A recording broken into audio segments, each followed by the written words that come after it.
ॐ नमो भगवते वासुदेवाय। नारायणं नमस्कृत्य नरं चैव नरोत्तमं देवीं सरस्वतीं व्यासं ततो जयमुदीरये। कृष्णप्रायेष भद्रेष नित्यं भागवतसेवयां भगवतीं उत्तमस्वामीं भक्तिर्भवतीं नैष्टिकीम्। नमो ओं विष्णुपादाय कृष्णप्रेष्ठाय मूलवे स्वामिने सरस्वती देवी भगवाणी प्रसाद निर्विशेष पुण्यवाणी पात्र सदा प्रभु हरे कृष्ण कृष्ण कृष्ण हरे राम हरे राम।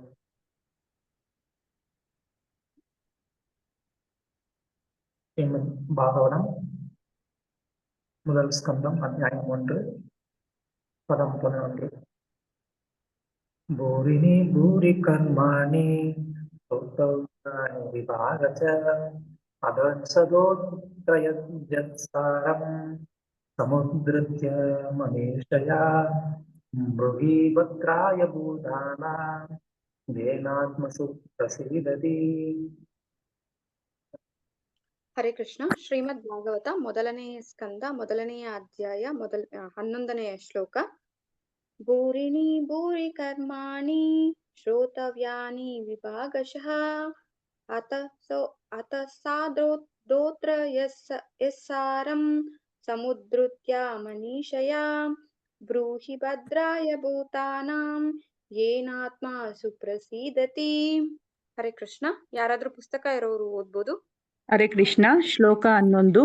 ಭೂರಿಣಿ ಭೂರಿ ಕರ್ಮಾಣಿ ಶ್ರೋತವ್ಯಾನಿ ವಿಭಾಗಶಃ ಅತ್ಸಾ ಸಾದೋತ್ರ ಯಸ್ಸಾರಂ ಸಮುದ್ರತ್ಯ ಮುನೀಶಯ ಬ್ರೂಹಿ ಭದ್ರಾಯ ಭೂತಾನಾಂ ಏನಾತ್ಮ ಸುಪ್ರಸಿದ್ಧತಿ.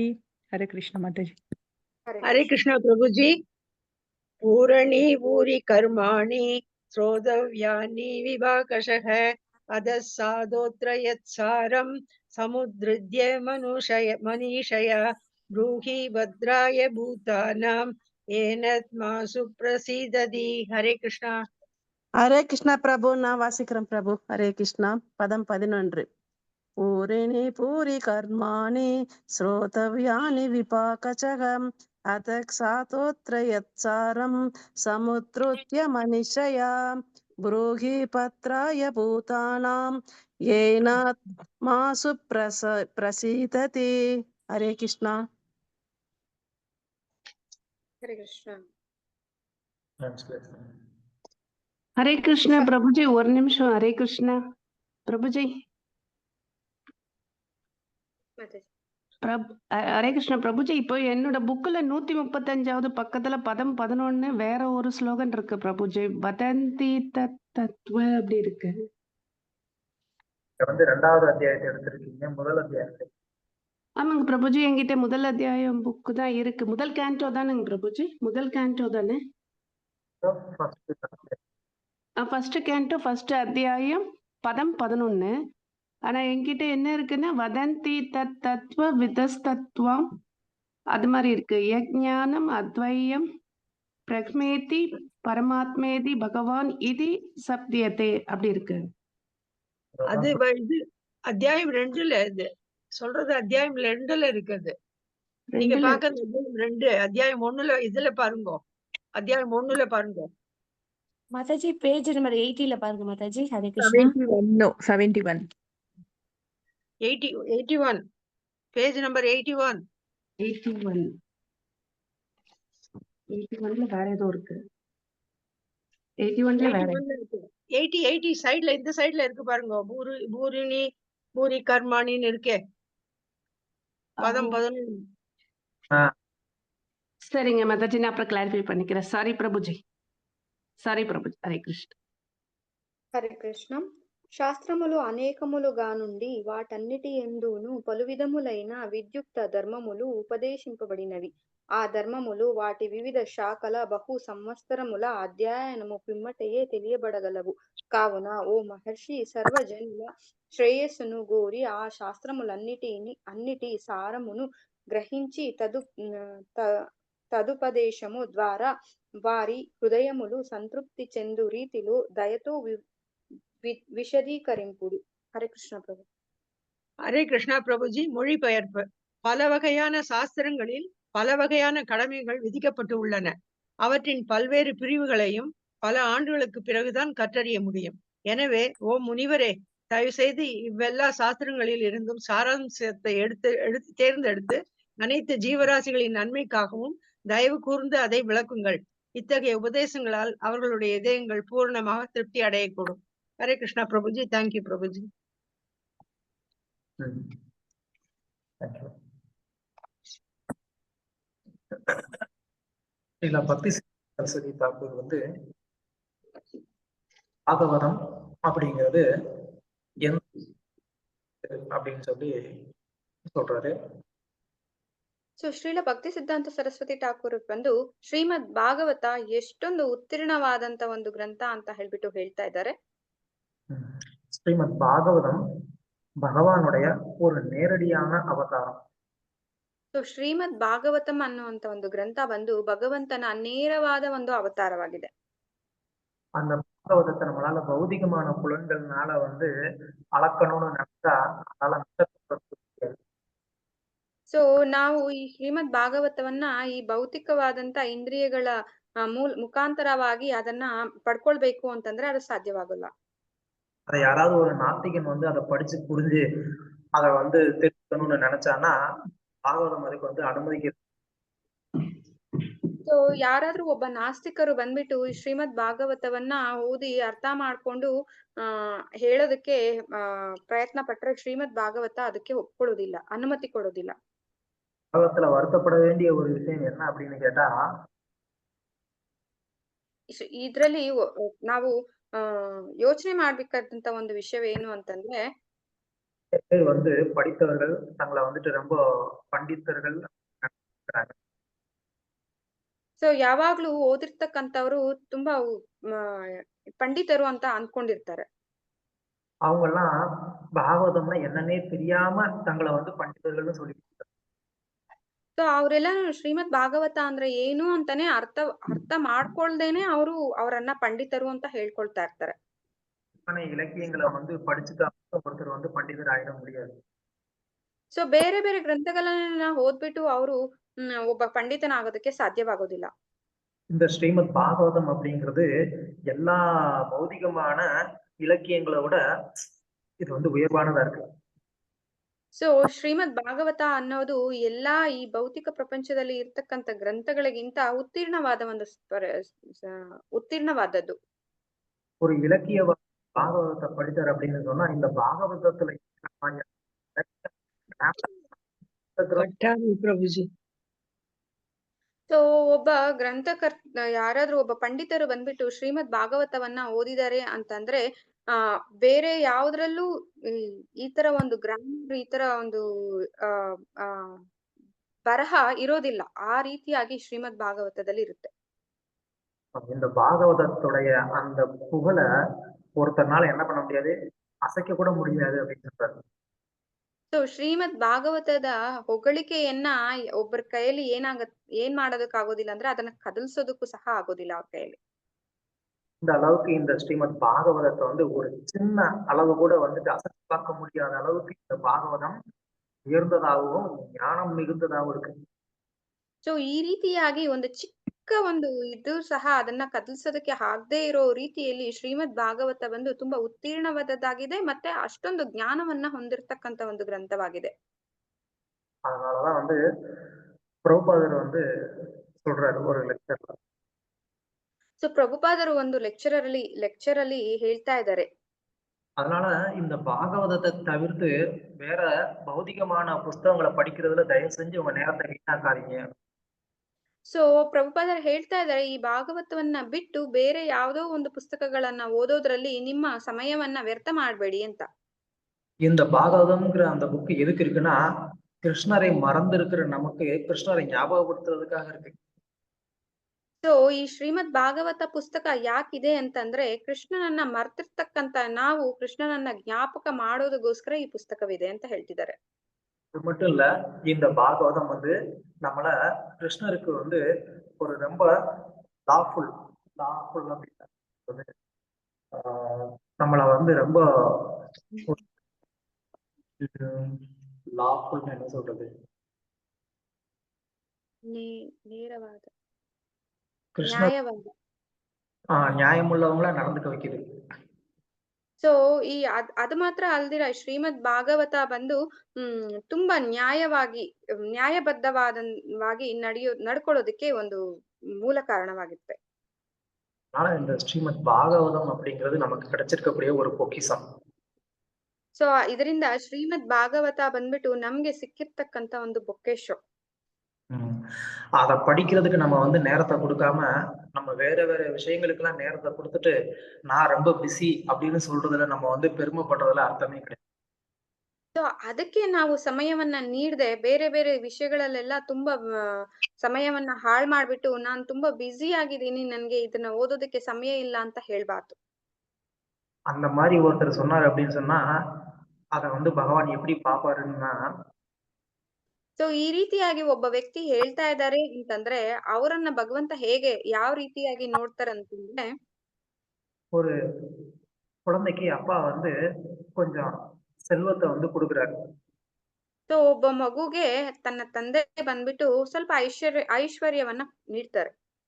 அந்த அந்த செல்வத்தை அந்த பையன் வந்து சரியான வழியில பயன்படுத்தாம எல்லாமே வந்து தவறான வழியில பயன்படுத்தி வேஸ்ட் பண்ணிட்டான்னு வச்சுக்கோங்க. ಸೊ ಅವರ ಮಗ ಬಂದ್ಬಿಟ್ಟು ಏನ್ ಮಾಡ್ದ, ಆ ಐಶ್ವರ್ಯವನ್ನ ಒಂದು ಒಳ್ಳೆಯ ರೀತಿಯಲ್ಲಿ ಅದನ್ನ ಉಪಯೋಗಿಸದೆ ಎಲ್ಲದನ್ನು ಹಾಳು ಮಾಡ್ಬಿಟ್ಟ ಅಂತ ಇಟ್ಕೊಳ್ಳಿ. அப்போ அந்த பையனை பார்த்து அந்த அப்பா என்ன நினைப்பாரு, நான் கொடுத்த செல்வத்தெல்லாம் இப்படி வந்து தவறான வழியில வந்து அவன் வந்து வேஸ்ட் பண்ணிட்டானேன்னு சொல்லி வருத்தப்படுவாரு. ಸೊ ಆಗ ಅವರ ತಂದೆ ಏನ್ ಅಂದ್ಕೊಳ್ತಾರೆ ಅಂತಂದ್ರೆ, ನಾನು ಕೊಟ್ಟಿರ್ತಕ್ಕಂತ ಸ್ವಲ್ಪ ಐಶ್ವರ್ಯವನ್ನ ನನ್ನ ಮಗ ಬಂದ್ಬಿಟ್ಟು ಸರಿಯಾಗಿ ಉಪಯೋಗಿಸದೆ ಅದನ್ನೆಲ್ಲ ಹಾಳ್ ಮಾಡಿದಾನೆ ಅಂತ ಹೇಳ್ಬಿಟ್ಟು ಅವರು ಸ್ವಲ್ಪ ಕಷ್ಟಪಡ್ತಾರೆ. அதே மாதிரிதான் பகவான் நமக்காக கொடுத்திருக்கக்கூடிய ஒரு மிகப்பெரிய செல்வம் என்ன அப்படின்னு கேட்டா நேரம், காலம். ಸೊ ಅದೇ ರೀತಿಯಾಗಿ ಭಗವಂತ ನಮ್ಗೆ ಕೊಟ್ಟಿರ್ತಕ್ಕಂತ ದೊಡ್ಡ ಐಶ್ವರ್ಯವೇನು ಅಂತ ಅಂದ್ರೆ ಅದು ಕಾಲ. அந்த நேரத்தை நம்ம வந்து சரியா பகவானுடைய சேவையில யூஸ் பண்ணாம நம்ம வந்து விரயம் ஆக்கணும், அதை வேஸ்ட் பண்ணோம் அப்படின்னு சொன்னா அப்ப பகவான் அதை பார்த்து ரொம்ப வருத்தப்படுவாரு. ಸೊ ಈ ರೀತಿಯಾಗಿ ಆ ಕಾಲವನ್ನ ಸಮಯವನ್ನ ನಾವು ಒಳ್ಳೆಯ ರೀತಿಯಲ್ಲಿ ಉಪಯೋಗಿಸದೆ ಅದನ್ನ ವೇಸ್ಟ್ ಮಾಡಿದೀವಿ ಅಂತಂದ್ರೆ ಅದನ್ನ ನೋಡಿ ಭಗವಂತ ತುಂಬಾ ನೊಂದ್ಕೊಳ್ತಾರೆ. அதனால நமக்கு பகவான் கொடுத்திருக்கக்கூடிய இந்த ஒரு சந்தர்ப்பத்தை நம்ம சரியா வந்து என்ன பண்ணணும், அதை நல்லா நம்ம வந்து கத்துக்க முயற்சி பண்ணணும். ಸೊ ಭಗವಂತ ನಮ್ಗೆ ಕೊಟ್ಟಿರ್ತಕ್ಕಂತ ಈ ಸಮಯವನ್ನ ನಾವು ಉಪಯೋಗಿಸ್ಕೊಳ್ಬೇಕು. ಆ ಸಮಯದಲ್ಲಿ ನಾವು ಶ್ರೀಮದ್ ಭಾಗವತವನ್ನ ಓದ್ಬೇಕು, ಚೆನ್ನಾಗಿ ಕಲ್ತ್ಕೊಳ್ಳೋದಕ್ಕೆ ಪ್ರಯತ್ನ ಮಾಡ್ಬೇಕು. ஓகே, சோ இங்க சவுனக ரிஷிகள் வந்து சூத கோஸ்வாமி கிட்ட வந்து பேசிட்டு இருக்கிறாங்க. ಈ ಶ್ಲೋಕದಲ್ಲಿ ಶೌನಕ ಋಷಿಗಳು ಸೂತ ಗೋಸ್ವಾಮಿ ಹತ್ರ ಮಾತನಾಡ್ತಾ ಇದ್ದಾರೆ. பூரிணி பூரி கர்மாணி அப்படின்னு வந்து சொல்றாங்க. அப்படின்னு சொன்னா பலவிதமான கடமைகள் வந்து இருக்கு. ಭೂರಿಣಿ ಭೂರಿ ಕರ್ಮಾಣಿ ಅಂತ ಹೇಳ್ತಾ ಇದ್ದಾರೆ. ಹಾಗಂತಂದ್ರೆ ಅವ್ರಿಗೆ ತುಂಬಾ ವಿಧವಾದಂತ ಕರ್ತವ್ಯಗಳಿದೆ. அந்த கடமைகளெல்லாம் பலதரப்பட்ட சாஸ்திரங்கள்ல வந்து சொல்லப்பட்டிருக்கு. ಸೊ ಆ ಕರ್ತವ್ಯಗಳೆಲ್ಲ ಏನು ಅಂತಂದ್ರೆ ಶಾಸ್ತ್ರಗಳಲ್ಲಿ ಹೇಳಲ್ಪಟ್ಟಿದೆ. அதை எல்லாரும் வந்து ஒருத்தர் வந்து கத்துக்கணும் அப்படின்னு சொன்னா அதுக்கு எவ்வளவு காலம் ஆகும்னே சொல்ல முடியாது. ಸೊ ಅದನ್ನ ಎಲ್ಲದನ್ನು ಒಬ್ಬ ವ್ಯಕ್ತಿ ಕಲ್ತ್ಕೊಳ್ಬೇಕು ಅಂತಂದ್ರೆ ಅದಕ್ಕೆ ಎಷ್ಟೊಂದು ಸಮಯ ಹಿಡಿಸುತ್ತೆ ಅಂತಾನೆ ಗೊತ್ತಿಲ್ಲ. இப்போ பகவத்கீதாக்கு வந்து 700 ஸ்லோகங்கள் இருக்கு. ಸೊ ಈಗ ಉದಾಹರಣೆಗೆ ಭಗವದ್ಗೀತೆಯಲ್ಲಿ 700 ಶ್ಲೋಕಗಳಿದೆ. இங்க பகவத்கீதையோட 700 ஸ்லோகங்களையும் படிச்சு முடிச்சவங்க எத்தனை பேர் இருக்கிறீங்க? ಸೊ ಇಲ್ಲಿ ಭಗವದ್ಗೀತೆಯ 700 ಶ್ಲೋಕಗಳನ್ನ ಓದಿ ಮುಗಿಸಿರ್ತಕ್ಕಂಥವ್ರು ಎಷ್ಟು ಜನ ಇದ್ದೀರಾ? எவ்வளவு பேர் இருக்கீங்க? ಎಷ್ಟು ಜನ ಇದ್ದೀರಾ? ಎಷ್ಟು ಜನ ஹரே கிருஷ்ணா பிரபு. டிஜிட்டல் படிச்சு முடிச்சோம் அப்படின்றது கணக்குல இல்ல பிரபு. அத புரிஞ்சிருக்கிறோமா அப்படின்றது இருக்கு. படிச்சு முடிச்சப்ப அது படிச்சு முடிச்சிருக்கு பிரபு. ஆனா இப்ப கேட்டீங்கன்னா நடுவுல எதுனா கேட்டா அதுதான் படிக்கிறது, ஒழுங்கா படிக்கிறதுன்னு அர்த்தம். அந்த அளவுக்கு படிக்கல Prabhu. Hare Krishna. No so problem. Digital hand raise ಮಾಡ್ಬೋದು ಯಾರ್ಯಾರೆಲ್ಲ ಓದಿ ಮುಗಿಸಿದೀರಾ ಅಂತವ್ರು. ஜஸ்ட் டிஜிட்டல் ஹேண்ட் ரைஸ் பண்ணுங்க. டூ அப்புறம் வேற 2 ಮೆಂಬರ್ಸ್.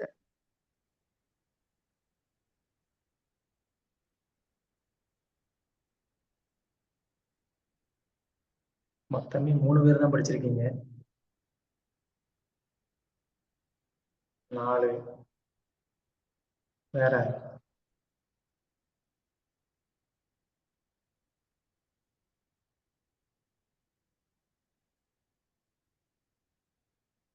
நானும் படிச்சிருக்கேன். ஓகே, அவ்வளவுதான். 700 ஸ்லோகம் இருக்கக்கூடிய பகவத்கீதையே நம்ம படிச்சிருக்கிறது 5 பேர் தான். நான் படிச்சுக்கிறேன் பிரபு. ಹರೇ ಕೃಷ್ಣ. 700 ಶ್ಲೋಕಗಳು ಇರ್ತಕ್ಕಂತ ಒಂದು ಭಗವದ್ಗೀತೆಯನ್ನ ಓದಿರ್ತಕ್ಕಂಥವ್ರು ಬಂದು 5 ಜನ ಮಾತ್ರ. அப்புறமா இந்த ಭಾಗವತத்துல 18,000 ஸ்லೋகம் இருக்கு. ಸೊ ಶ್ರೀಮದ್ ಭಾಗವತದಲ್ಲಿ ಎಷ್ಟು ಶ್ಲೋಕಗಳಿದೆ? 18,000 ಶ್ಲೋಕಗಳಿದೆ. ராமாயணத்துல 24,000 ஸ்லோகம் இருக்கு. ಸೊ ರಾಮಾಯಣದಲ್ಲಿ ಎಷ್ಟು ಶ್ಲೋಕಗಳಿದೆ? 24,000 ಶ್ಲೋಕಗಳಿದೆ. மகாபாரதத்துல 1,25,000 ஸ்லோகம் இருக்கு. ಮಹಾಭಾರತದಲ್ಲಿ 1,25,000 ಶ್ಲೋಕಗಳಿದೆ. இன்னும் வேற வேற புராணங்கள்ல எல்லாம் 20,000, 40,000, 50,000 ஸ்லோகங்கள் இருக்கு. ಸೊ ಇದೇ ರೀತಿಯಾಗಿ ಬೇರೆ ಬೇರೆ ಪುರಾಣಗಳಲ್ಲೆಲ್ಲ 20,000, 40,000, 1,00,000 ಈ ರೀತಿಯಾಗಿ ತುಂಬಾ ಶ್ಲೋಕಗಳಿದೆ. இதை தவிர வந்து ஸ்மிருதி சாஸ்திரங்கள் இருக்கு. ಇದನ್ನ ಬಿಟ್ಟು ಸ್ಮೃತಿ ಶಾಸ್ತ್ರಗಳಿದೆ. அதையும் விட்டு வந்து ஆகம சாஸ்திரம் இருக்கு. ಅದನ್ನು ಹೊರತುಪಡಿಸಿ ಆಗಮ ಶಾಸ್ತ್ರವಿದೆ. 18 ಉಪಪುರಾಣங்கள் இருக்கு. ಹೊರತುಪಡಿಸಿ 18 ಉಪಪುರಾಣಗಳಿದೆ. இதெல்லாம் வந்து நம்ம படிச்சிடலாமா? ಇದನ್ನೆಲ್ಲ ನಮ್ ಕೈಲಿ ಓದೋದಕ್ಕೆ ಸಾಧ್ಯವಾಗುತ್ತಾ? ಇಲ್ಲ ಪ್ರಭು. இல்ல பிரபு, முடியாது. ஆயுள் பத்தாது பிரபு, ஆயுளே பத்தாது. ஆயுள் 10 நாளும் நமக்கு படிக்கிறதுக்கு முதல்ல இன்ட்ரெஸ்ட் வரும். 700 ஸ்லோகம் பகவத்கீதையே படிக்காம வச்சிருக்கிறோம்.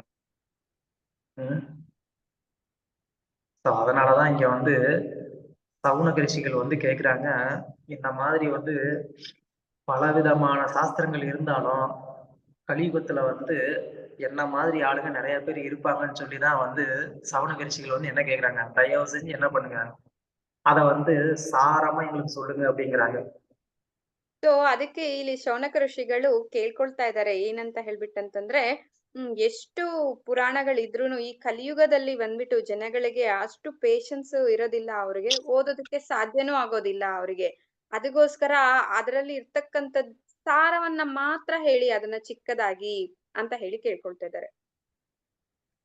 இங்க முக்கியமான விஷயம் என்ன அப்படின்னு சொன்னா, இந்த ரிஷிகள் எல்லாருமே வந்து கேக்குறது யாருக்காக அப்படின்னு சொன்னா, நம்மள மாதிரியான பத்த ஜீவன்களுக்காக வந்து கேக்குறாங்க.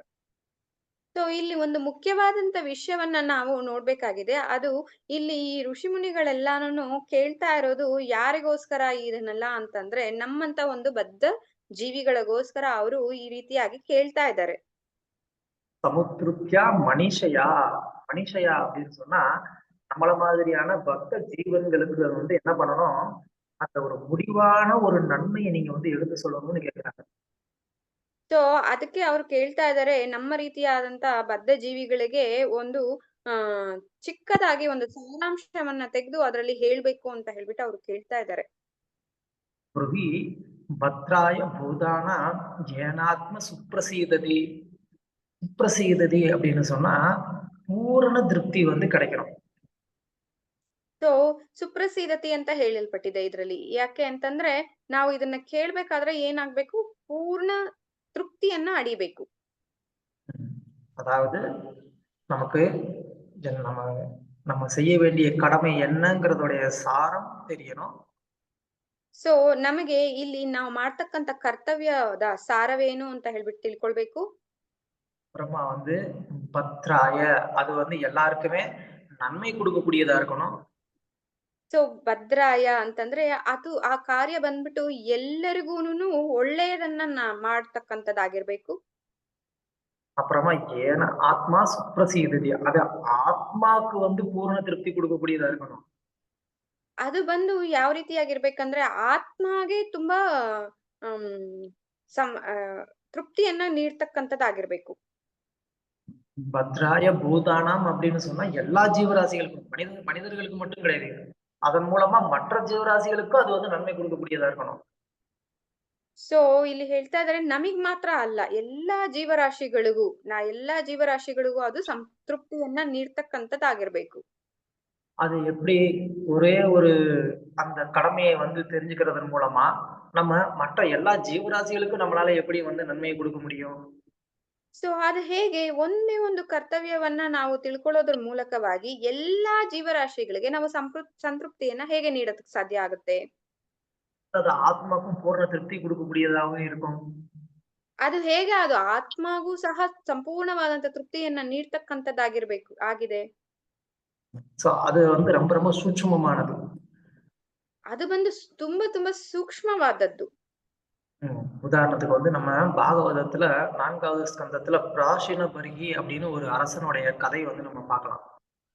ಸೊ ಉದಾಹರಣೆಗೆ ನಾವು 4ನೇ ಸ್ಕಂದದಲ್ಲಿ ಶ್ರೀಮದ್ ಭಾಗವತದಲ್ಲಿ ಪ್ರಾಶಿಹ ಮುನಿ ಏನಪ್ಪ, அந்த அரசன் வந்து நல்லா ஆஹ் நல்ல வேதங்கள் எல்லாம் வந்து ஃபாலோ பண்ணக்கூடிய ஒரு நபர். ಸೊ ಈ ರಾಜ ಬಂದ್ಬಿಟ್ಟು ತುಂಬಾ ಚೆನ್ನಾಗಿ ವೇದಗಳನ್ನೆಲ್ಲಾನು ಅನುಸರಿಸತಕ್ಕಂತ ಒಬ್ಬ ವ್ಯಕ್ತಿಯಾಗಿದ್ದ. அந்த வேதங்கள்ல சொல்லப்பட்டிருக்கக்கூடிய யஜ்ஞங்கள், கர்மங்கள் எல்லாத்தையுமே வந்துட்டு நல்லா சின்சியரா வந்து ஃபாலோ பண்ணுவாரு. ಸೊ ಅವರು ವೇದದಲ್ಲಿ ಹೇಳಿರ್ತಕ್ಕಂತ ಯಜ್ಞಗಳನ್ನ ಕರ್ಮಗಳನ್ನ ತುಂಬಾ ಶ್ರದ್ಧೆಯಿಂದ ಅವರು ಅನುಸರಿಸ್ತಾ ಇದ್ರು. அப்போ அந்த வேதங்கள்ல சொல்லப்பட்டிருக்கக்கூடிய யஜ்ஞங்கள் எல்லாம் கடைபிடிக்கிறாரு அப்படின்னு சொன்னா அவர் ஒரு ஆஸ்திகர், பகவானுக்கு மேல நம்பிக்கை உள்ள ஒரு நபர். அவர் வேதங்களின் கட்டளைப்படி அவர் வந்து வாழ்க்கையை அமைச்சிருக்கிறாருன்னு அர்த்தம். ಸೊ ವೇದಗಳಲ್ಲಿ ಹೇಳಿರ್ತಕ್ಕಂತ ಯಜ್ಞಗಳನ್ನೆಲ್ಲ ಒಬ್ಬ ವ್ಯಕ್ತಿ ಮಾಡ್ತಾ ಇದಾರೆ ಅಂತಂದ್ರೆ ಅವರು ಆಸ್ತಿಕರು, ಭಗವಂತನು ಹೇಳಿರ್ತಕ್ಕಂತ ಮಾತುಗಳಿಗೆ ಬದ್ಧವಾಗಿರ್ತಕ್ಕಂಥವ್ರು, ಅವರು ಭಗವಂತನ ಬಗ್ಗೆ ತಿಳಿದಿರ್ತಕ್ಕಂಥವ್ರು. ஆனா அந்த யஜ்ஞங்கள்ல வந்து என்னன்னா அந்த யஜ்ஞங்கள் எல்லாமே வந்து மிருக பலி கொடுக்கக்கூடிய. ಆದ್ರೆ ಆ ಯಜ್ಞಗಳೆಲ್ಲಾನು ಯಾವ್ದ ಜೀವರಾಶಿಗಳನ್ನ ಬಲಿ ಕೊಡ್ತಕ್ಕಂತ ಯಜ್ಞಗಳಾಗಿದಾವೆ, ಪ್ರಾಣಿಗಳನ್ನ ಬಲಿ ಕೊಡ್ತಕ್ಕಂತ ಯಜ್ಞಗಳಾಗಿವೆ. அதனாலதான் ஒரு நாள் வந்து நாரத ரிஷி அவருடைய அரண்மனைக்கு வந்தாரு. ಸೊ ಅದರಿಂದ ಒಂದು ದಿವಸ ನಾರದ ಮಹರ್ಷಿ ಅವರ ಅರಮನೆಗೆ ಬಂದಿದ್ದಾರೆ. நாரத ரிஷி வந்து சொன்னாரு, ஓ ராஜனே, நீ என்ன வேதங்களுடைய கட்டளைகள் எல்லாம் நீ ரொம்ப கரெக்டா கடைபிடிக்கிறேன்னு நீ வந்து ரொம்ப சந்தோஷப்படுறியா அப்படின்னு கேட்டாரு. ಸೊ ಆಗ ನಾರದ ಮುನಿಗರು ಅವ್ರ ಹತ್ರ ಕೇಳ್ತಾ ಇದ್ದಾರೆ, ಓ ರಾಜರೇ, ನೀವೇನು ಎಲ್ಲಾ ವೇದಗಳನ್ನೆಲ್ಲ ನಾನು ತುಂಬಾ ಶ್ರದ್ಧೆಯಾಗಿ ಪಾಲನೆ ಮಾಡ್ತಾ ಇದ್ದೀನಿ ಅಂತ ಹೇಳ್ಬಿಟ್ಟು ತುಂಬಾ ಗರ್ವದಿಂದ ಇದ್ದೀರಾ ಅಂತ ಹೇಳ್ಬಿಟ್ಟು. கொஞ்சம் மேலே பார் அப்படின்னு சொன்னாரு. ಸ್ವಲ್ಪ ಮೇಲೆಗಡೆ ನೋಡಿ ಅಂತ ಹೇಳ್ತಿದ್ದಾರೆ. நாரத ரிஷி தன்னுடைய யோக சக்தியினால அவர் அந்த ராஜாவுக்கு வந்து ஒரு காட்சியை காமிக்கிறார். ಸೊ ನಾರದ ಋಷಿ ಅವ್ರಿಗೆ ಇರ್ತಕ್ಕಂತ ಒಂದು ಯೋಗ ಶಕ್ತಿಯ ಮುಖಾಂತರವಾಗಿ ಅವ್ರಿಗೆ ಒಂದು பிக்சர் தோரிஸ்ತಾರೆ. அப்போ அந்த அரசன் பாக்குறான், அவன் பலியிட்ட அனைத்து மிருகங்களும் அங்க வந்து வெயிட் பண்ணிட்டு இருக்கு, நீ எப்படா வருவ, உன்னை நாங்கெல்லாம் கடிச்சு சாப்பிடலாம் அப்படின்னு சொல்லி. ಸೊ ಅದರಲ್ಲಿ ಏನ್ ಕಾಣಿಸ್ತಾ ಇದೆ, ಆ ತೆರೆಯಲ್ಲಿ ಏನ್ ಕಾಣಿಸ್ತಾ ಇದೆ ಅಂತಂದ್ರೆ ಎಲ್ಲಾ ಪ್ರಾಣಿಗಳು ಕಾಯ್ತಾ ಇದಾವೆ ಈ ರಾಜನಿಗೋಸ್ಕರ, ನೀನ್ ಯಾವಾಗ ಬರ್ತೀಯಾ ಅಂತ ಹೇಳ್ಬಿಟ್ಟು ಅವ್ರನ್ನ ತಿನ್ನೋದ್ ರೀತಿಯಾಗಿ ಕಾಯ್ತಾ ಇದಾವೆ ಅಲ್ಲಿ. பொதுவா யாகங்கள்ல வந்து பலியிடக்கூடிய மிருகங்களுக்கு ஒரு நற்கதி கிடைக்குங்கிறது உண்மை. ಸೊ ಇದ್ರಲ್ಲಿ ಅರ್ಥ ಮಾಡ್ಕೊಳ್ಬೇಕಾದಂತ ವಿಷಯವೇನಂತಂದ್ರೆ, ನಾವು ಬಂದು ಯಾಗದಲ್ಲಿ ಬಲಿ ಕೊಡ್ತಕ್ಕಂತ ಮೃಗಗಳಿಗೆ ಬಂದ್ಬಿಟ್ಟು ಹೊಸ ಜೀವನ ಸಿಗೋದು ನಿಜ. ஆனா யார் ஒருத்தன் தன்னுடைய நாவின் திருப்திக்காக யாகத்துல வந்து இந்த மாதிரி மிருகங்களை பலியிட்டு நான் சாப்பிடலாம், இல்ல நான் இந்த மாதிரி மிருகங்களை பலியிட்டு நான் வந்து சொர்க்கலோகங்கள்ல போய் இன்பத்தை அனுபவிக்கலாம்னு சொல்லி ஒருத்தர் வந்து பண்றானோ, அதனால வந்து அந்த மிருகங்கள்லாம் வந்து உன்னுடைய இன்பத்துக்காக என்ன பலியிட்டா, அப்ப வந்து நாங்க பழி வாங்குவோம்னு சொல்லி அந்த காத்துருக்கோம். ಸೊ ಯಾವೊಬ್ಬ ವ್ಯಕ್ತಿ ಬಂದ್ಬಿಟ್ಟು ಪ್ರಾಣಿಗಳನ್ನ ತಾನು ತಿನ್ನೋದಕ್ಕೋಸ್ಕರವಾಗಿ ಯಜ್ಞಯಾಗಾದಿಗಳಲ್ಲಿ ಬಲಿ ಕೊಡ್ತಾರೋ, ಮತ್ತೆ ಸ್ವರ್ಗಲೋಕದಲ್ಲಿ ಹೋಗಿ ಸ್ವರ್ಗವನ್ನ ಅನುಭವಿಸೋದಕ್ಕೋಸ್ಕರವಾಗಿ ಈ ರೀತಿಯಾಗಿ ಪ್ರಾಣಿಗಳನ್ನ ಯಾಗದಲ್ಲಿ ಬಲಿ ಕೊಡ್ತಾರೋ, ಅದು ಬಂದ್ಬಿಟ್ಟು ಅಲ್ಲಿ ಕೊಟ್ಟಿರ್ತಕ್ಕಂತ ಪ್ರಾಣಿಗಳು ಬಂದ್ಬಿಟ್ಟು ಅವು ನಮಗೋಸ್ಕರ ಆ ವ್ಯಕ್ತಿಗೋಸ್ಕರ ಕಾಯ್ತಾ ಇರ್ತವೆ. ಯಾವಾಗ ನೀವು ನನ್ನನ್ನ ಈ ರೀತಿಯಾಗಿ ಬಲಿ ಕೊಟ್ಟಿದ್ದೀರಾ ಅಲ್ವಾ, ಯಾವಾಗ ನೀವು ಮತ್ತೆ ಇಲ್ಲಿಗೆ ಬರ್ತೀರಾ ಅಂತ ಹೇಳ್ಬಿಟ್ಟು ಅವು ಕಾಯ್ತಾ ಇರ್ತವೆ. அப்போ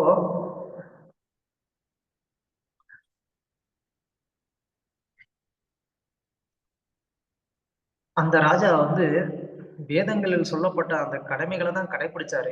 ஆனா அது எல்லா ஜீவராசிகளுக்கும் நன்மை கொடுக்கக்கூடியதா இல்ல. ಆ ರಾಜ ಬಂದ್ಬಿಟ್ಟು ವೇದಗಳಲ್ಲಿ ಹೇಳಿರ್ತಕ್ಕಂತ ಒಂದು ಕರ್ತವ್ಯವನ್ನೇ ಮಾಡಿದ್ದಾರೆ. ಆದ್ರೆ ಅದು ಎಲ್ಲಾ ಜೀವರಾಶಿಗಳಿಗೆ ಒಳ್ಳೆ ಮಾಡುವಂತ ಒಂದು ಕಾರ್ಯವಾಗಿರ್ಲಿಲ್ಲ.